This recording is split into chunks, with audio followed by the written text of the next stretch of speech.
Chapitre 1. Le monde astral de sorcier, mon affectation, et la nourriture que nous mangeons.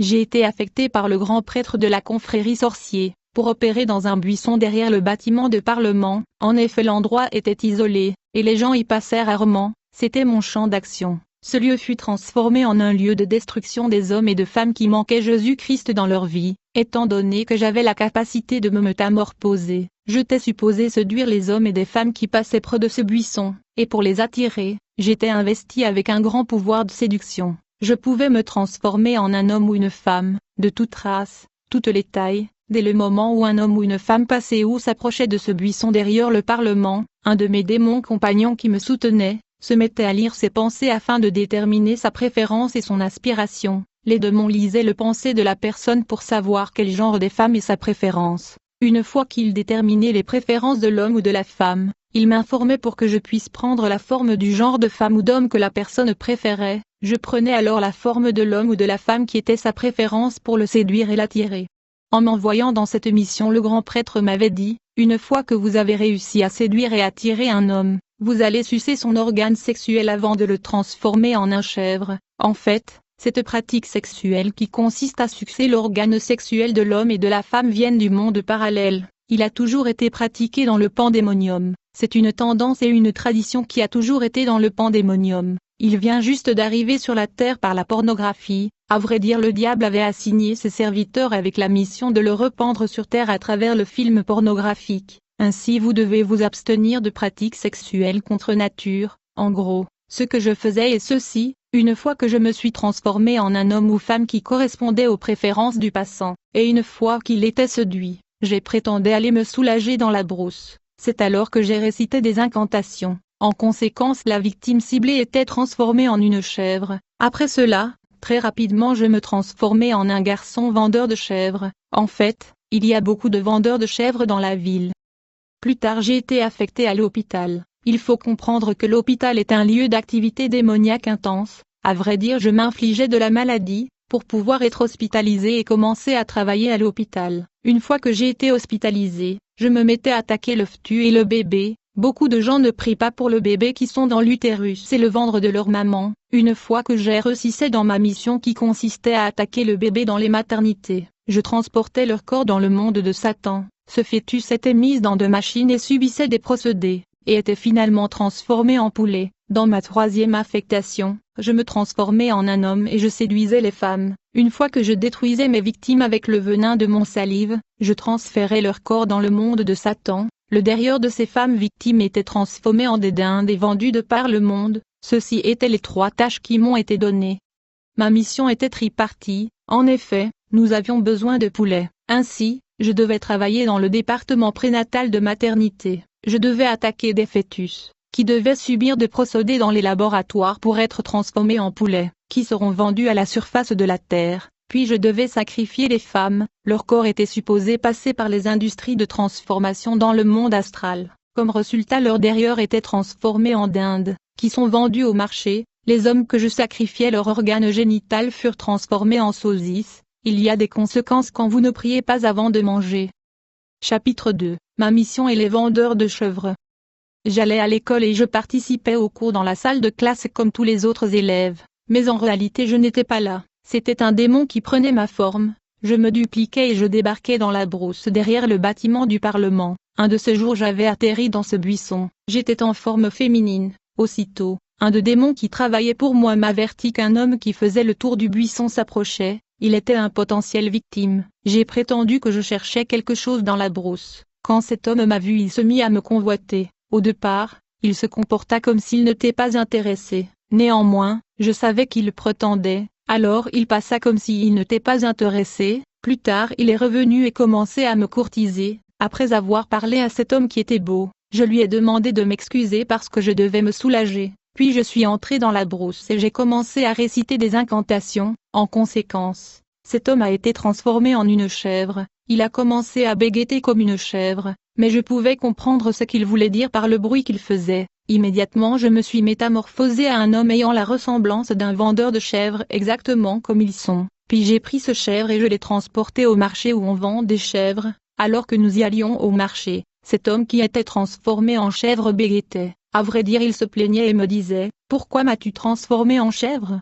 Qu'as-tu fait de moi ?» Alors qu'il se plaignait, je pouvais comprendre ses bégaiements, mais l'homme ordinaire dans ce marché ne pouvait qu'entendre ces bruits. Il ne pouvait pas comprendre ses bégaiements. J'ai pris ce chèvre et je l'ai vendu à un homme qui était devenu mon client. Je lui apportais 2 à 3 chèvres par semaine. Pourtant ces chèvres étaient des humains que j'avais transformés en bétail, et ces bétails étaient décapités dans ce marché, mais quand ils étaient sur le point d'être décapités, il suppliait ces commerçants de ne pas les décapiter. Seulement un sorcier ou un sataniste qui pouvait le comprendre, mais ces commerçants qui étaient des hommes naturels ne pouvaient pas le comprendre, et donc quand ces chèvres étaient sur le point d'être décapitées, il suppliait les gens qui les achetaient de ne pas les décapiter, mais ces gens ne pouvaient pas les comprendre. Moi je les entendais suppliant et essayant d'expliquer qu'ils étaient des humains, j'étais le seul qui les comprenait, mais ces hommes ordinaires ne pouvaient pas comprendre la signification des bruits qu'ils faisaient. Après cette opération, je devais retourner dans mon corps dans la salle de classe. Un jour alors que je revenais vers mon corps à l'école, j'ai vu un homme qui se rapprochait de la brousse. Je fus informé par des démons qu'il était une victime potentielle. Ainsi, je suis retourné dans la brousse. Alors que j'étais dans la brousse, je me suis transformé en mécanicien. Ensuite j'ai rejoint le monsieur qui était notre cible, et j'ai offert de lui aider en résolvant le problème de sa voiture. Enfin je lui ai dit que je devais me soulager. Dès que je suis entré dans la brousse, j'ai commencé à réciter des incantations. Je me suis transformé en une femme qui avait les formes et la taille de sa préférence. Quand le diable veut vous tenter, il vous enverra une dame de votre choix, la sorte de femme que vous aimez fantasmer. Il va essayer de déterminer quelle est votre préférence et ce que vous aimez. De ce fait, quand une femme ou un homme vient dans votre vie, vous devez demander au Seigneur si c'est sa volonté. Même si l'homme ou la femme correspond à vos préférences et aux qualités que vous aimez, votre père spirituel doit être associé à votre décision. Chapitre 3. Mon affectation à l'hôpital, un lieu des activités de démons. Aussitôt que je suis entré dans la forêt, j'ai commencé à réciter des incantations et de prières magiques. Alors que j'ai prié avec des formules magiques, j'ai pointé mon doigt vers l'endroit où il se tenait. Comme résultat, cet homme fut transformé en une chèvre. Ensuite je me suis transformé en vendeur de chèvres. J'ai emmené ce chèvre au marché et je l'ai vendu à mon client. Puis je suis retourné dans la brousse, quand soudainement j'ai vu 2 personnes dans mon champ d'opération dans la brousse. Mais j'ai remarqué que l'un des 2 hommes brillait intensément, je veux dire son étoile brillait de façon éclatante. J'étais inquiet et je me demandais si je réussirais, car cette étoile brillait, et j'étais curieux. Immédiatement je suis entré en contact avec les esprits de la forêt qui habitaient dans ce brousse. Je leur ai demandé au sujet du statut spirituel de l'homme dont l'étoile brillait. Ils m'ont rassuré qu'il n'était pas un chrétien né de nouveau, et que je ne devrais pas m'inquiéter, tout ira bien. Il y a des gens qui ont de grandes et brillantes étoiles, mais parce qu'ils n'ont pas Jésus-Christ dans leur vie ils ne sont pas protégés. Alors que les 2 hommes passaient près de ce brousse qui était mon champ d'action, j'ai appelé mon mari l'esprit marin nommé Saphir. Il est venu en forme d'une femme de peau claire ayant de grosses fesses, pour séduire l'un d'entre eux. Quand elle a débarqué, ces 2 hommes qui étaient déjà envoûtés ont commencé à l'envier. Ils étaient enchantés par sa beauté, ils ont tous 2 commencé à la courtiser. Elle a proposé d'être leur petite amie. En revanche, les 2 hommes ont commencé à se disputer pour elle. Alors qu'ils discutaient et se débattaient sur qui sera son petit ami, ils furent tous 2 transformés en chèvres. J'ai pris les 2 chèvres et je les ai emmenés au marché. Ils pleuraient sur ce qui leur est arrivé. Quand nous sommes arrivés au marché, je les ai vendus à mon client qui n'a jamais su que ces chèvres étaient des humains, et ils ont été décapités. Beaucoup des animaux et des viandes vendues au marché sont de la chair humaine. Il faut donc prier avant de manger ce que vous avez acheté au marché. Dans la seconde partie de mon affectation, je fus affecté à l'hôpital. Ainsi je me suis infligé d'une maladie. Comme résultat ma mère m'a emmené à l'hôpital local dans la ville où je fus hospitalisé. Le médecin principal dans cet hôpital était un occultiste. Il connaissait mon identité. Cependant, son niveau était inférieur en comparaison avec le mien. Au moment où j'ai été hospitalisé, il a remarqué que j'avais un anneau d'autorité sur mon doigt. En plus j'étais accompagné par de nombreux démons pour ma sécurité et mon affectation. Quand il est venu me voir il me demanda de lui permettre de me transfuser de l'eau. Ma mère trouva étrange que le docteur puisse me demander mon autorisation. Elle dit au docteur, « Pourquoi demandez-vous cela, ne voyez-vous pas que le malade ?» Elle ne pouvait pas comprendre que c'était par respect dû à ma position spirituelle. Ce jour-là quand il faisait nuit, moi et le docteur nous avons plongé tout le monde en une profonde sommeil. Ensuite nous sommes sortis de nos corps et nous avons commencé à dialoguer à propos de ma mission. Le médecin me dit, « J'étais informé de votre arrivée en avance, et de votre affectation, alors dites-moi, combien des âmes avez-vous besoin ? En effet, j'ai 130 enfants ici. Je lui ai répondu que j'avais besoin d'un sacrifice de 100 âmes. Il me demanda, comment allez-vous procéder? Je lui demanda de m'amener le livre de l'hôpital et je vais signer leur mort. Bien-aimés, les gens qui étaient sans Jésus dans cet hôpital sont morts progressivement, d'une façon ou d'une autre. Vous devez comprendre que les hôpitaux sont des endroits où il y a des activités démoniaques. Chapitre 4. La morne victime de la sorcellerie. Après avoir capturé des âmes dans cet hôpital, je fus affecté de détruire ma tante qui était une cible du monde infernal. Elle fut infligée avec une maladie d'origine mystique.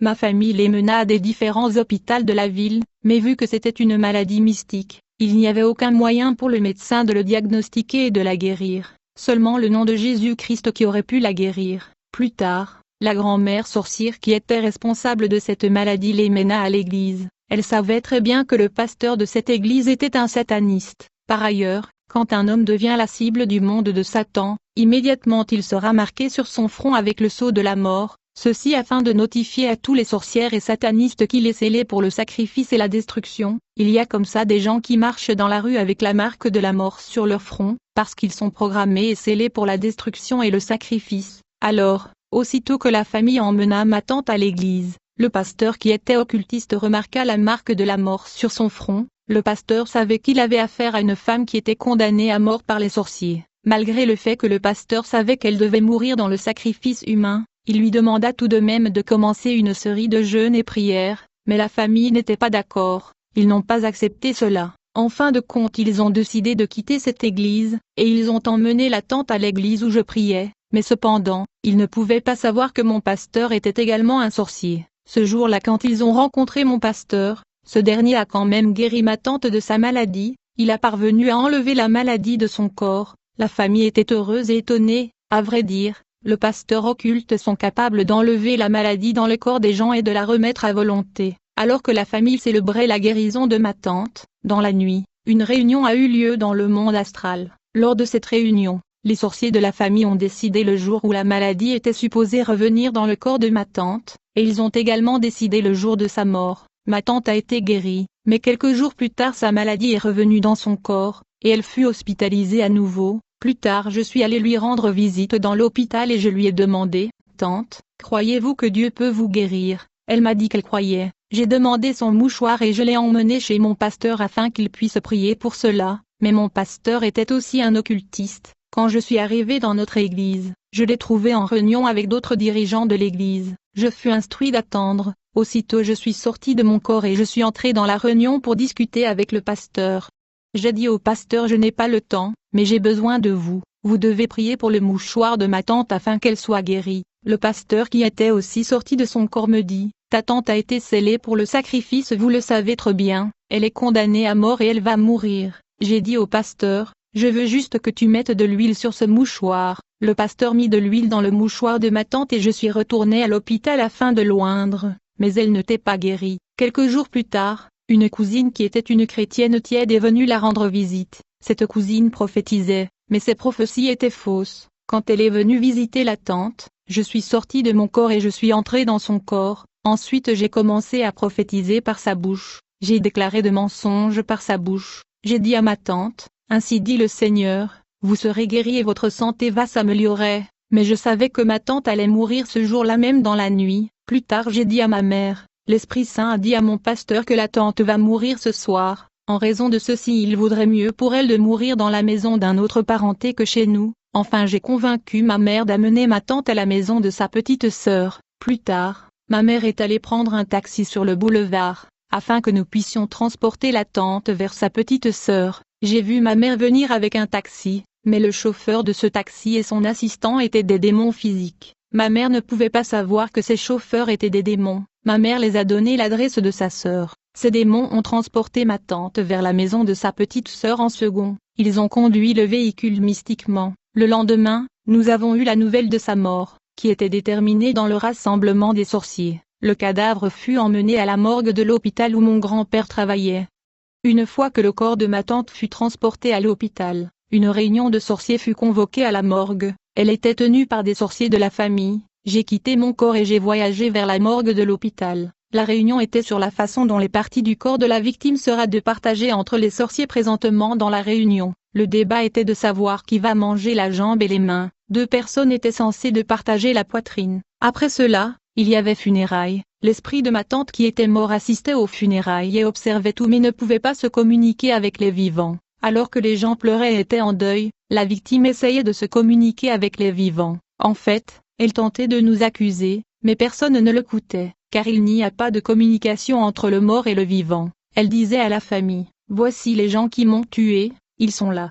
Faites quelque chose. » Elle essayait de nous exposer, mais personne ne pouvait l'entendre, elle ne pouvait pas établir le contact avec les vivants. J'étais dans ce funérail qui était également assisté par des sirènes des eaux, qui sont venues physiquement assister à ce funérail, qui était transformé à une fête de sorciers. Au fur et à mesure que le funérail se poursuivait, la tante continuait de nous accuser à la famille. Pourtant ce dernier ne pouvait ni l'entendre ni le voir. Le jour de son enterrement, il y avait des démons qui sont venus du royaume de Pandémonium. Ils sont venus transporter l'esprit de ma tante dans le monde de Satan, précisément le royaume des esclaves. Ces démons constituaient une procession menant le corps de la victime au cimetière pour l'enterrement. Je veux juste avertir les gens de faire attention à ce qu'ils disent dans le cimetière. Certains disent aux morts, celui qui vous a fait ça vous devez vous venger. La vérité est que l'esprit de la personne morte peut se venger sur votre demande, mais parce que vous êtes celui qui l'a envoyé, vous allez souffrir de la vengeance du bourreau qui fut attaqué par le mort. Ma tante était spectatrice de son funérail, et elle était enchaînée par ses bourreaux alors qu'elle observait l'enterrement de son corps, et elle suppliait les gens de ne pas enterrer son corps, mais personne ne pouvait l'entendre. C'est alors que j'ai vu les sorciers se mettre à la brutaliser et la torturer. Quand une personne meurt aux mains de sorciers, c'est la torture insupportable. Seul Jésus-Christ de Nazareth eut la sécurité. Après l'enterrement, alors que nous quittions le cimetière, nous avons établi une communication télépathique avec le gardien du cimetière. Nous lui avons ordonné de garder le corps, et de nous tenir informés à chaque fois qu'un chrétien charnel est enterré dans le cimetière. Après l'enterrement, dans la nuit nous sommes revenus et nous avons récité des incantations et de prières magiques. Comme résultat le sol s'est ouvert et le cercueil a commencé à monter, puis la victime était sortie de son cercueil. Enfin elle fut transportée au royaume des esclaves pour le travaux forcés. Mais avant cela elle a dû passer par de tortures et le tourment des sorciers. Comprenez que si vous mourrez aux mains des sorciers, vous passerez par une grande torture et une grande douleur, parce qu'ils sont sans cœur et implacables comme les démons. Chapitre 4. La femme du pasteur sacrifiée par son mari. Plus tard, mon pasteur m'appela pour me dire que le diable lui avait recommandé d'offrir sa femme comme sacrifice humain. Le diable lui a dit que les années de sa vie étaient courtes. Une fois qu'il sacrifie sa femme, cela allait prolonger les années de sa vie. Grâce aux années de la vie de sa femme, sa vie allait être prolongée. Le pasteur m'appela afin que je puisse l'aider à exécuter l'opération de la destruction de sa femme. À vrai dire, le pasteur m'a demandé de la tuer. En conséquence, je suis allé provoquer un accident de la route qui a tué sa femme. Quand la nouvelle de la mort de sa femme lui est parvenue, il était dans l'église en train de prêcher. Il était content d'avoir accompli sa mission. Aussitôt qu'il a reçu la nouvelle de la mort de sa femme, il dit à l'église, « Ma femme, la servante du Seigneur, vient d'avoir un accident, et elle est morte. » Que l'église se levait et prie pour elle. Ceci était juste une formalité pour lui. Il savait que c'était fini pour sa femme. Mais c'était quand l'église priait que Jésus-Christ est descendu pour confondre le pasteur. En effet, Jésus est allé sauver sa femme qui était dans le coma. La Bible dit, « La prière de la foi sauvera le malade et le Seigneur le relèvera. Priez les uns pour les autres, afin que vous soyez guéris. » La prière fervente du juste a une grande efficacité. Et quand le pasteur a appris que sa femme était sortie du coma, il ne pouvait pas l'accepter. Il est devenu confus et mal à l'aise. En conséquence, ses ennuis avec le royaume de Lucifer commença. Il était harcelé à cause du sacrifice qu'il était supposé offrir. C'était sa vie qui était en jeu. Chapitre 5. Un pasteur dans la ville et les prodiges.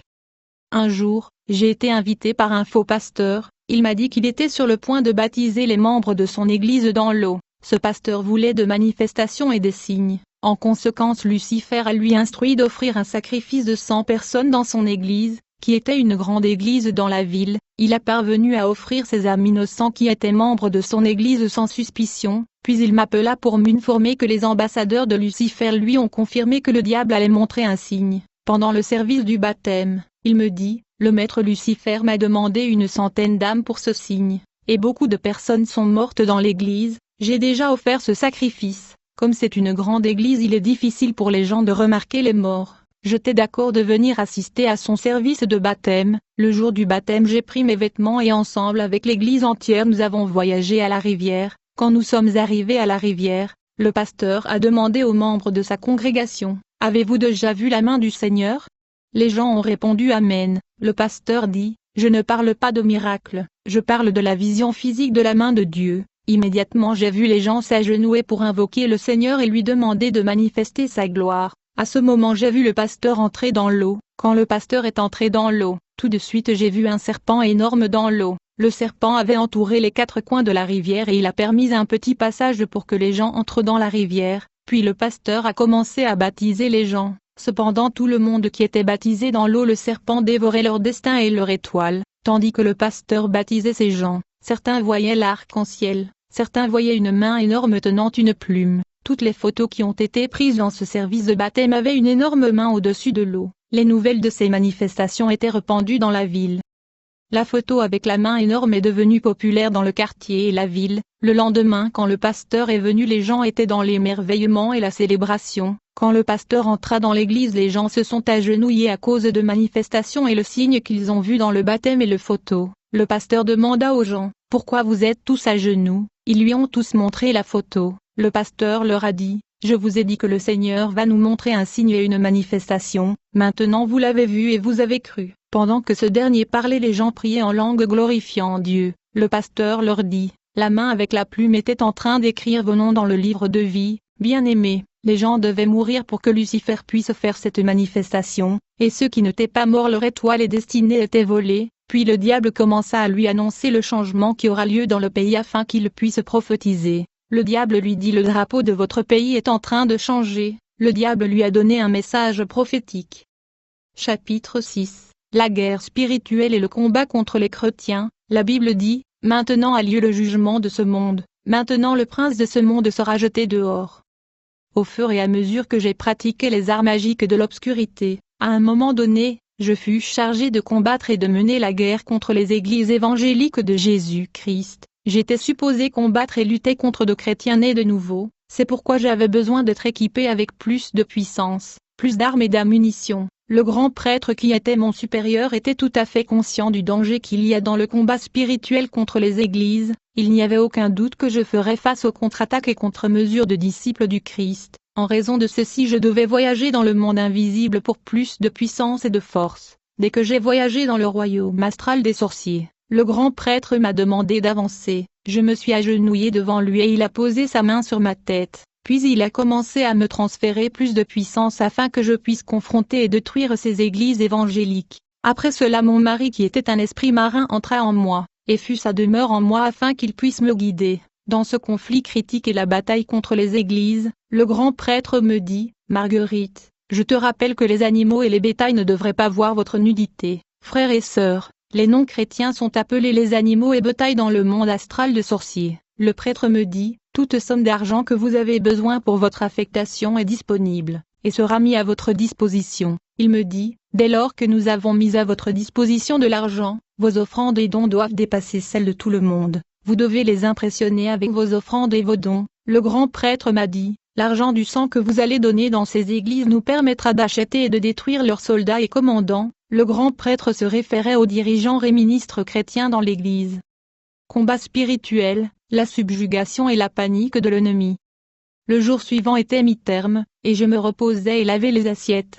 Soudainement mon mari, l'esprit marin qui demeurait en moi comme l'Esprit Saint, me demanda de me lever. Il a commencé à me donner des instructions contre une église qui n'était pas loin de la maison dans le quartier. C'était une église évangélique vivante. Chaque fois qu'il priait, il déployait le feu dans l'espace et dans le voisinage. Ceci était une obstruction et nous ne pouvions pas opérer. Chaque fois qu'il se rassemblait, il prédominait dans le voisinage. Généralement, quand une église est constante dans la prière, il y a toujours une contre-attaque du monde des ténèbres dans le but de faire cesser ces prières et d'éteindre ce feu. Alors ce jour-là, je lavais le plat, quand l'esprit des eaux m'a ordonné d'aller assister à la rencontre de cette église.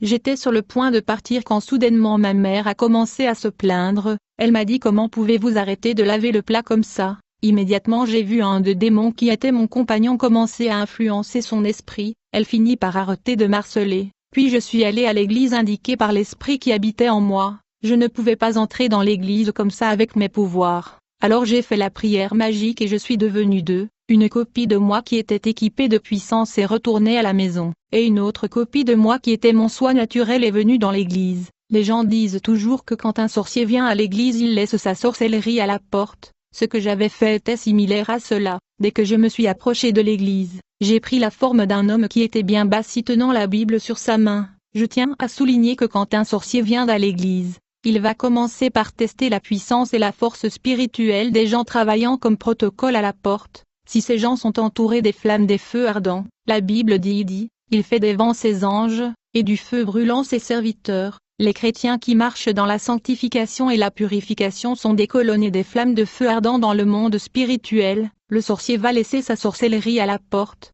Si ces genres de chrétiens travaillent dans le service de protocole, autrement il entrera dans l'église avec ses pouvoirs. Comme conséquence, il va aller tirer sur le pasteur. En revanche, la plupart du temps les pasteurs sont barricadés et protégés contre ces attaques. Aussitôt que j'entre dans cette église, je fus conduit par le service du protocole à ma place, et dès que j'ai pris place dans cette église, tout de suite j'ai commencé à tirer les ammunitions contre le pasteur qui prêchait, mais cependant il était protégé. De plus j'ai commencé à essayer de perturber l'esprit du pasteur afin de dévier sa prédication. Il y a des prédicateurs qui préparent bien le message, mais une fois qu'ils se mettent à prêcher, il dévie du sujet et se met à raconter des histoires qui n'ont rien à voir avec le message qu'il voulait prêcher. Dès que j'ai commencé à attaquer l'esprit du prédicateur afin de confondre son esprit et dévier sa prédication, quelque chose se passa. Le pasteur arrêta sa prédication et dit à l'assistance, « Il y a une force sinistre et maléfique opérationnelle dans l'église, nous allons tous nous lever et nous allons prendre autorité. »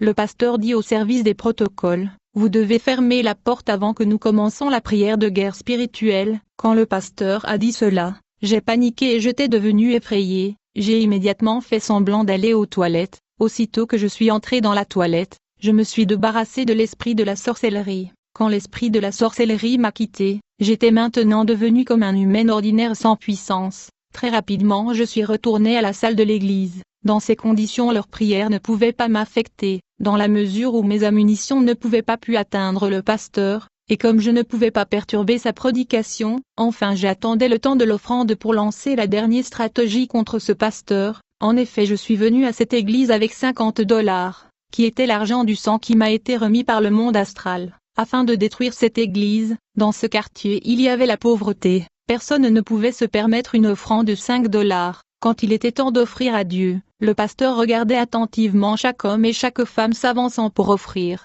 Comme Jésus l'avait fait dans le temple, le pasteur savait qu'il y avait une force de ténèbres active dans l'église ce jour-là, alors que les gens donnaient des offrandes.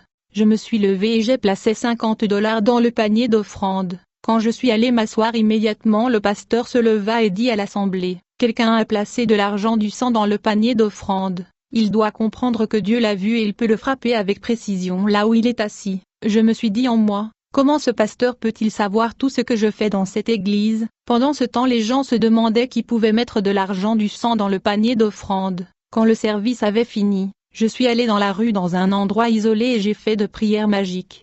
Comme résultat j'ai récupéré mon pouvoir magique et l'esprit de la sorcellerie. Immédiatement je suis entré à la maison. Dès que j'ai allumé le téléviseur, qui a été transformé en un miroir interdimensionnel me permettant de voir le monde des esprits, y compris la dimension physique. Je regardais la télévision afin de voir ce que l'église ferait de mon argent de sang. En fait, au cas où le pasteur et l'église utilisaient mon argent il allait avoir transfert de puissance. Comme conséquence il serait sous notre contrôle et domination. À vrai dire ils perdraient leur puissance. Alors que je regardais le diacre compter l'offrande de l'église, j'ai vu le pasteur séparant mon argent de celui des autres. Après avoir séparé mon argent de celui des autres membres, il dit, « Au nom de Jésus-Christ je mets le sang de Jésus-Christ sur cet argent qui est programmé pour nous détruire. » Quand le pasteur était en train de prier, je sentais comme si sa prière était ciblée contre moi. Soudainement j'ai vu des éclairs de l'écran me frapper intensément. Après avoir prié pour l'argent, le pasteur a pris cet argent du sang pour aller le donner aux orphelins. À ce moment je me suis levé et j'ai commencé à faire la prière magique. Comme résultat l'argent a disparu et je le récupéra. Quelques minutes après je reçois un appel du monde astral des sorciers. Le grand prêtre m'a ordonné de ne plus fréquenter cette église. Je lui ai demandé pourquoi. Il a insisté que je ne devrais plus y aller car c'était très dangereux. À vrai dire j'avais l'orgueil et l'arrogance qu'ont le sorcier dans leur cœur. En effet, les sorciers pensent qu'ils sont spéciaux et supérieurs. Je me suis dit, ces gens m'ont tellement humilié, ils ne devaient pas s'en tirer comme ça. Chapitre 7, de fait, échec et humiliation dans le conflit spirituel.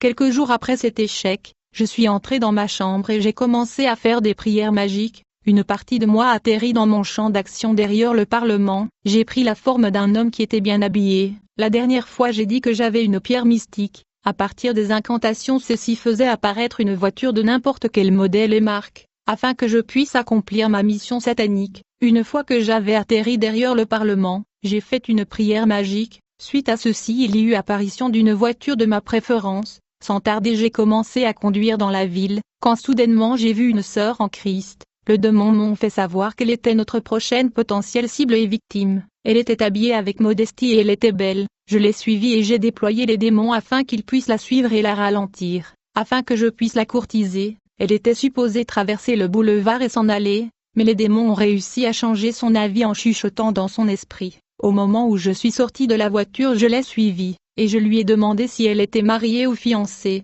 Elle m'a répondu qu'elle n'est pas mariée. Je lui ai demandé pourquoi. Elle me dit qu'elle attendait le temps de Dieu. Puis je lui ai dit, je viens juste d'arriver de l'Europe. Je suis ici pour chercher une femme et faire une famille parce que les femmes en Europe sont difficiles. La sœur me dit, donnez-moi le temps de prier là-dessus. Je lui ai répondu, Dieu ne prendra pas cette décision pour vous. Immédiatement la sœur me dit, Monsieur, au nom de Jésus-Christ tu retournes d'où tu viens. Quand cette dame a prononcé le nom de Jésus-Christ, immédiatement j'ai senti la chair de poule sur tout mon corps. En dépit de ceci, j'étais déterminé. Les sorciers n'acceptent pas la défaite et l'échec. Ils sont persistants et ils n'abandonnent jamais. Alors j'ai suivi cette dame. Quand elle a remarqué que je continuais à la suivre, elle me dit, au nom de Jésus-Christ tu retournes d'où tu viens. Puis je me suis arrêté. Bien que je l'ai laissé partir, j'ai quand même recueilli les empreintes de pieds de cette dame sur le sol. Ensuite je suis retourné à mon champ d'action derrière le Parlement. J'ai commencé à faire des incantations et de prières magiques pour la contrôler et la manipuler. Pendant que je faisais de prières d'incantations et de formules magiques, du coup le sable qui contenait les empreintes de pieds de la dame se transforma en flamme de feu,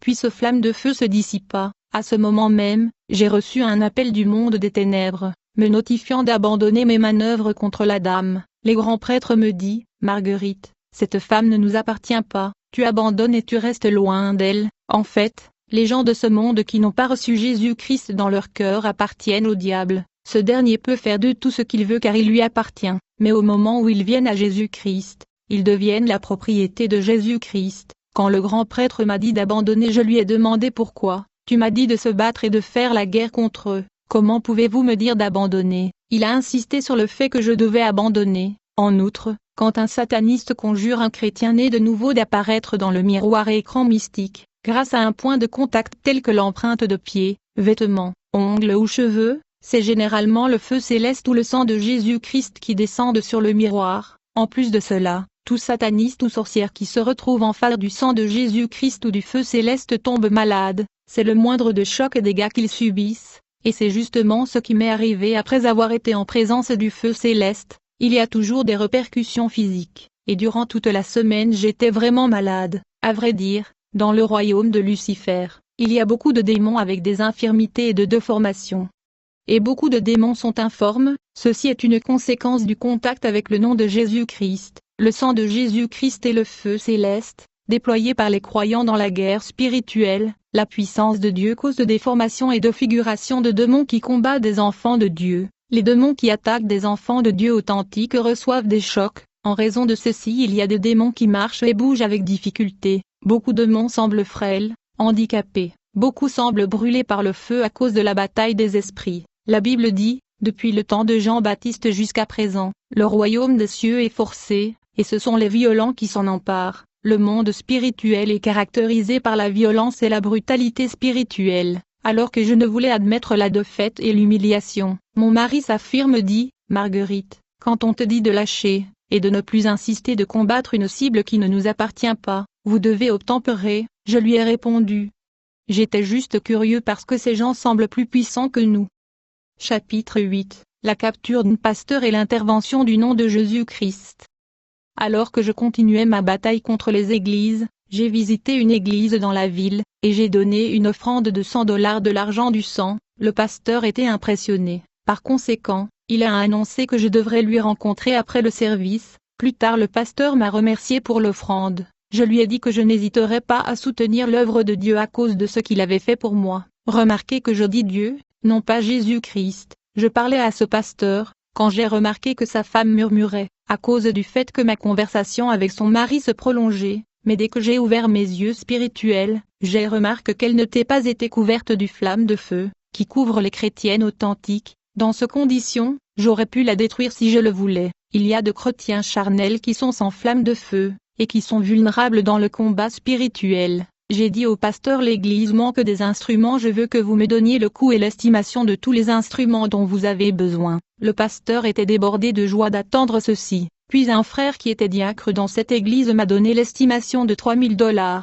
Par la suite j'ai visité le pasteur à son domicile, il était torse nu et en short, j'étais séduisant, alors qu'on parlait il me convoitait. Sans tarder le pasteur proposa de me marier, je lui ai demandé s'il n'avait pas une fiancée, il me dit qu'elle était bavard, alors qu'on dialoguait le pasteur a commencé à me toucher et me caresser partout, je faisais semblant de refuser ses avances. Ensuite nous avons commencé à faire de tire-langue, alors qu'on faisait de tire-langue, j'ai commencé à faire la prière magique, en conséquence, en un clin d'œil j'ai transporté ce pasteur au royaume de Satan, au fait, j'ai fait disparaître le pasteur de la surface de la terre, et nous avons atterri dans le monde astral de sorciers. Le pasteur avait atterri dans une cellule de prison, il avait des chaînes sur ses pieds, sur sa main et sur son cou comme un esclave. Après la réussite de cette mission j'ai laissé le pasteur en prison dans le royaume infernal de Satan, et je suis revenu sur la terre. J'étais supposé revenir dans le royaume de Lucifer, afin d'exhiber et parader ce captif devant l'assistance de sorciers. Ensuite je devais le présenter aux autorités du royaume astral. Quand il était temps que je me rende dans le monde astral des sorciers, je suis sorti de mon corps et j'ai voyagé dans le monde astral. Dès que j'arrive dans le monde de sorciers, j'ai sorti mon captif et prisonnier de sa cellule, et j'ai présenté ce pasteur qui était mon nouveau captif au grand prêtre de notre fraternité. Le pasteur avait des chaînes sur ses mains, ses pieds et sur son cou, il était exactement torse nu et en short. Je l'ai paradé devant l'assistance des sorciers dans cet auditoire. C'était la célébration et des danses. La capture de cet homme de Dieu était une grande victoire et quelque chose à célébrer dans le monde des ténèbres.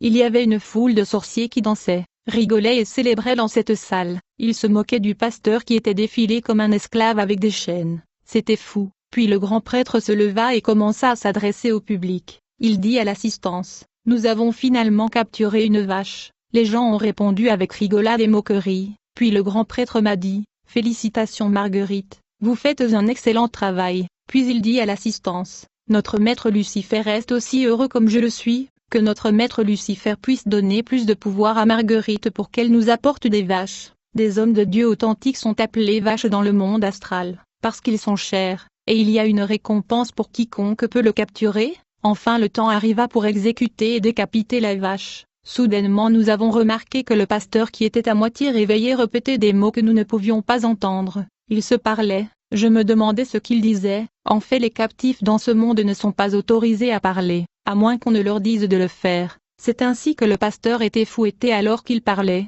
mais il continua tout de même de se parler. Le souverain sacrificateur demanda, que ce vache est-il en train de raconter, mais comme il continua de parler, enfin, le son de ses paroles pouvait être entendu. Il parlait en langue. La foule de sorciers commencèrent à se demander quelle était cette langue. Le pasteur continua de parler en langue, mais personne dans le monde des ténèbres ne pouvait le comprendre. Nous regardions tous cette captive parlant une langue inconnue. Le grand prêtre demanda encore une fois, « Que raconte cette vache ? Bien, voyons voir ce qu'il va faire. » Alors que le pasteur continuait de parler, du coup il prononça le nom de Jésus-Christ. Aussitôt il y eut une explosion de feu, comme la détonation d'une bombe. En conséquence, il y avait un de bandade, chacun courait pour sauver sa vie. Dans cette explosion et détonation, il y avait le feu et la fumée. Dans cette deux bandades les gens couraient de partout, c'était sauve qui peut. Alors que les gens couraient j'ai remarqué que le pasteur avait disparu de la cage dans laquelle il était détenu. Dans le royaume de sorciers les captifs sont gardés dans des cages, comme des animaux, mais le pasteur n'était plus dans sa cage, à cause de la mention du nom de Jésus-Christ. Après cet incident, tout le monde dans le royaume astral de sorciers était en colère contre moi. Le bombardement, le détonation et le déferlement généré par le nom de Jésus-Christ étaient terribles, dangereux et fatal. Chapitre 9. la fuite et évasion face à un nom mystérieux. En outre, j'ai continué mon combat contre les églises Jésus-Christ et les hommes de Dieu. J'ai visité une autre église dans la ville, mais quand je suis arrivé à la porte, j'ai remarqué que les gens qui faisaient le protocole étaient couverts de flammes de feu. En conséquence, j'ai dû laisser ma sorcellerie à la porte à l'extérieur de l'église. Quand je suis entré dans l'église, j'ai remarqué une femme qui était une cible potentielle. Elle était parmi les gagneurs d'âmes qui me recevaient après la prière. Dès qu'ils ont fini de me recevoir, j'ai continué à dialoguer avec la sœur à côté. Je lui ai expliqué que je voulais l'épouser. Sans tarder, elle alla informer son leader, qui se mit à me questionner. Toutefois, ce dernier me permit de parler à la sœur. Je marchais et discutais avec la sœur dans la rue, puis on s'est convenu de se revoir. On se fixa un rendez-vous. Le jour J, on se revut quelque part dans la ville, alors qu'on sillonnait la ville et on dialoguait. Je lui ai dit que je voulais me reposer dans un hôtel de la place parce que j'étais fatiguée. La sœur me demanda, « Tu ne vas pas me toucher si je t'accompagne ?» Je lui ai donné ma parole. Quand nous sommes allés à l'hôtel, j'ai fait semblant de dormir. Comme j'étais accompagnée par des centaines de démons, ils ont réussi à la faire dormir, et alors qu'elle dormait, j'ai commencé à faire des incantations pour la plonger dans un profond sommeil. Après cela, j'ai fait une prière magique, pour obtenir plus de détails sur elle. Une fois que j'ai eu ces détails, j'étais sur le point de commencer à faire des incantations afin de la détruire, quand soudainement cette sœur se réveilla et me dit, « Au nom de Jésus-Christ », ceci arriva si vite et en un clin d'œil. Dès qu'elle prononça le nom de Jésus-Christ, j'ai disparu de cet endroit et j'ai atterri à la maison. En outre, la rencontre avec le nom de Jésus-Christ était le début d'une longue maladie. J'étais malade durant toute la semaine, et cette sœur a vaincu par la grâce de Dieu. Quand un frère vient vous demander en mariage, vous devez informer votre chef dans l'église et vous ne devriez pas le garder pour vous-même. Chapitre 10, le grand débâcle face à l'homme de flamme de feu. Après avoir été rétabli de la maladie, un pasteur au nom de Josué aménagea dans notre enceinte, pour louer un de nos appartements. Quelque temps après son aménagement, une réunion d'urgence a eu lieu dans le monde astral au sujet de cet homme de Dieu. En effet, il devenait de plus en plus un obstacle, et dans cette réunion dans le domaine astral, je fus affecté avec la mission de contrecarrer cet homme de Dieu. Je me souviens à cette époque, ma mère vendait des pommes au marché, mais moi je vendais de l'arachide dans notre enceinte. Dans ce rencontre dans le monde astral, je fus instruit d'initier ce pasteur à la sorcellerie, par le biais de cacahuètes que j'ai vendais, car ce pasteur venait souvent acheter des cacahuètes que j'ai vendais. En fait, mon supérieur avait remarqué que toutes mes affectations et tentatives de destruction de chrétiens se soldaient par des échecs et des défaites. C'est alors qu'il a changé de stratégie. Cette fois-ci, je devais transmettre à ce pasteur l'esprit de sorcellerie. À travers des arachides qu'il achetait de temps en temps, j'étais censé lui donner des arachides qui a été travaillé et ensorcelé dans le monde des ténèbres. Ceci était supposé lui transmettre l'esprit de la sorcellerie et ouvrir ses yeux spirituels, et une fois que ses yeux spirituels seront ouverts, nous étions supposés faire de lui un pasteur occulte comme beaucoup qui travaillent pour nous. Plusieurs jours plus tard, le pasteur Josué est venu acheter de l'arachide, je lui ai vendu de l'arachide. En plus de cela, je lui ai donné un surplus qui contenait des arachides que nous avions travaillés et ensorcelés, afin de lui transmettre l'esprit de la sorcellerie dès qu'il aurait mangé cela. Nous étions confiants que ses yeux seraient ouverts parce qu'il va manger le cacahuète qui a été manipulé. Nous savions qu'une fois qu'il mange cela, ses yeux et ses oreilles spirituelles seront opérationnels. La nuit quand je suis sorti de mon corps, pour appeler le pasteur hors de son corps, afin que nous puissions voyager vers le monde astral et assister à notre rassemblement. Mais cependant, quand je suis arrivé devant la maison de ce pasteur, à ma grande surprise, j'ai vu un homme grand qui était debout devant sa maison. Il était plus grand que la maison elle-même et il se tenait là avec le bras croisé comme un homme fort. Il était robuste et musclé, et il nous regardait. Je me suis dit, je suis venu ici pour prendre le pasteur pour que nous puissions assister à la réunion. Mais qui est-ce encore? Cet être de lumière brillait comme de l'or pur de la tête aux pieds. Comme il me barrait la route, j'ai commencé alors à le tirer avec des flèches, mais tous mes flèches ne l'atteignaient pas. Il y avait comme un bouclier ou un mécanisme de défense devant lui. Il attrapait aussi quelques-uns de mes flèches avec ses mains. Je me demandais qui était cet être de lumière brillant comme de l'or. Alors j'ai convoqué mon mari l'esprit marin Saphir. Quand il est venu, nous avons commencé à attaquer cet être de lumière, mais toutes nos tentatives étaient sans succès. Alors le Triton a invoqué la déesse Jacqueline, et le grand prêtre qui était notre chef. Malgré l'arrivée de la sirène Jacqueline et du grand prêtre, nous étions incapables de percer le mur de défense de cet être de lumière. Puis le grand prêtre nous a demandé de prendre du recul afin qu'il puisse lancer une attaque contre cet être.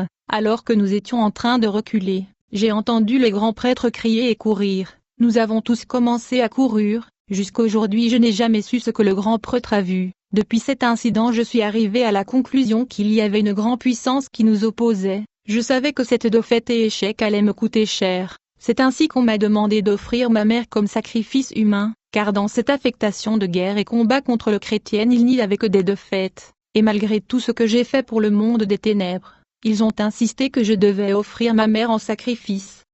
L'échec de détruire le pasteur avait provoqué la rancœur parmi les démons et les sorcières. J'ai commencé à avoir l'impression qu'ils complotaient contre moi. Tout le monde était vraiment en colère contre moi. Ma pratique de sorcellerie détruisit la prospérité dans la famille. Nous avons sombré dans la pauvreté. Ma mère faisait ce qu'elle pouvait pour nourrir ma famille. J'aimais ma mère et je méditais sur la vie sans ma mère. À la fin ma mère a remarqué que j'étais réflectif et je la regardais. Il y avait une date limite qui m'a été donnée pour sacrifier ma maman. À la fin j'avais décidé de ne pas obtempérer à leur demande. Quand la date limite est arrivée ces sorcières sont venues et se sont suspendues au-dessus de la maison et elles m'ont dit « Marguerite nous sommes venus prendre votre maman ». Je suis sortie de mon corps, et je leur ai donné mon dos. Ceci veut dire que je n'étais pas d'accord avec eux. Je leur dis je n'allais pas sacrifier ma maman. Ils étaient en colère et surprise, et ils sont partis. Plus tard quand je voyageais dans le monde astral, j'avais peur qu'ils puissent me tuer.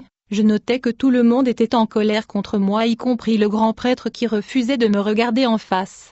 Je leur ai dit, afin de calmer le grand maître Lucifer je vais offrir 120 personnes en 3 jours. Quand j'ai dit cela j'ai remarqué que leur attitude avait changé, ils ont commencé à sourire. J'ai pu détruire les gens dans les accidents, dans les hôpitaux, j'ai attaqué les femmes enceintes. C'est alors qu'une prophétesse aménagea dans le quartier. Aussitôt qu'elle aménagea, elle dit aux résidents de la voisinage, ainsi dit le Seigneur. Je donne aux sorcières et satanistes 2 semaines pour confesser et abandonner leur activité, sinon ils seront exposés et seront jugés. Vous avez 2 semaines. J'ai été surpris, je me demande qui celle-là encore. Avant la date limite de l'expiration de cet ultimatum, beaucoup de sorcières sont mortes et certains ont avoué mais j'ai refusé. En fait, cette prophétesse allait d'une maison à un autre dans le quartier, et elle exposait tout celui qui était sorcière. Beaucoup de sorcières étaient exposées et battues. C'était incroyable dans la rue. Un de ces jours j'étais à l'école, quand j'ai ouvert mes yeux spirituels et j'ai vu la prophétesse entrer dans notre enceinte, ma mère était nerveuse, immédiatement j'ai vu un démon qui était mon compagnon entrer dans le cœur de ma mère afin de le durcir, avant même que la servante de l'Éternel parle, ma mère se plaignait et disait, « Mes enfants ne sont pas des sorciers, il y a des gens qui regardent les sorcières avec leurs 2 yeux, ils ne peuvent pas croire qu'une telle personne puisse être sorcière parce qu'elle est gentille, intelligente et éloquente. » Chapitre 11 de ma conversion. C'est une erreur mortelle parce que les sorcières peuvent être gentilles, extravagantes et sociables. D'autre part quand un sorcier est sur le point d'être exposé, elle cherchera à trouver un allié qui la défendra. Il endurcira le cœur de cette personne qui deviendra comme son avocat. C'est ainsi que soudainement un démon voyageait avec la vitesse de la lumière chez nous et entra dans le cœur de ma mère et a durci son cœur à l'idée d'aller à une église évangélique. Les démons entra dans le cœur de ma mère qui est devenue mon défenseur. Mais cela n'arrêta pas la servante de l'Éternel, qui exposa ma sorcellerie devant tout le monde. Elle a fait tout le monde que j'étais une sorcière. Quand je suis revenue de l'école j'ai été reçue par des gens en colère qui me menaçaient. Les gens ont suggéré que je sois emmenée à une église de réveil. Alors les membres de ma famille ont commencé à me battre. Pendant qu'ils me battaient je suis devenue d'eux. Je leur ai laissé le corps. Par conséquent tout le frappe et coup ne m'affectait pas. Je n'étais pas dans mon corps. Après avoir battu mon corps ils étaient fatigués. Chaque fois que vous battez un sorcier afin qu'il avoue, vous devez comprendre qu'il est hors de son corps. J'étais liée avec des liens et ils essayaient de me forcer à confesser, mais je n'ai jamais admis ma sorcellerie. D'autre part dans le monde de sorcières ils menaçaient de me tuer, parce qu'ils voulaient que je sacrifie ma mère et la date limite qui m'était donnée avait expiré. À la fin j'ai dit à un ami, j'aimerais voir ton pasteur, car je veux abandonner la sorcellerie. Plus tard lorsque je suis allée à l'église pour rencontrer son pasteur, j'ai dit en moi, je veux tester ce pasteur et voir sa puissance. S'il passe ce test alors je veux rester dans cette assemblée pour la délivrance. Mais pour le moment soit ce moi ou lui qui a le pouvoir supérieur. Quand je suis arrivée à l'église, j'ai remarqué que les gens qui travaillaient à la porte étaient vides de feu. Quand je suis entrée dans l'église le pasteur a demandé aux gens de se lever pour prier pour moi. Ce jour-là je suis entrée dans l'église avec mes démons. J'ai demandé aux démons de monter une barrière entre le pasteur et moi, afin qu'ils ne puissent pas s'approcher pas de moi. Mais quand j'étais en présence de l'homme de Dieu je pouvais sentir la chaleur, cette être chaude. Je ne pouvais pas supporter cette chaleur et je suis devenu inconfortable. C'était quand le pasteur perça la barrière mise en place par les démons que je suis arrivé à la conclusion que ce dernier était un vrai homme de Dieu. En dépit de ceci, j'étais toujours sorcier bien que j'avais pris la résolution d'abandonner. Ce jour-là dans le monde astral, le grand prêtre m'a demandé, Marguerite, pourquoi êtes-vous allée assister à cette congrégation? Ne savez-vous pas que cet homme est un rebelle à l'égard de notre royaume? Voulez-vous devenir rebelle comme lui? Voulez-vous vous rebeller contre nous?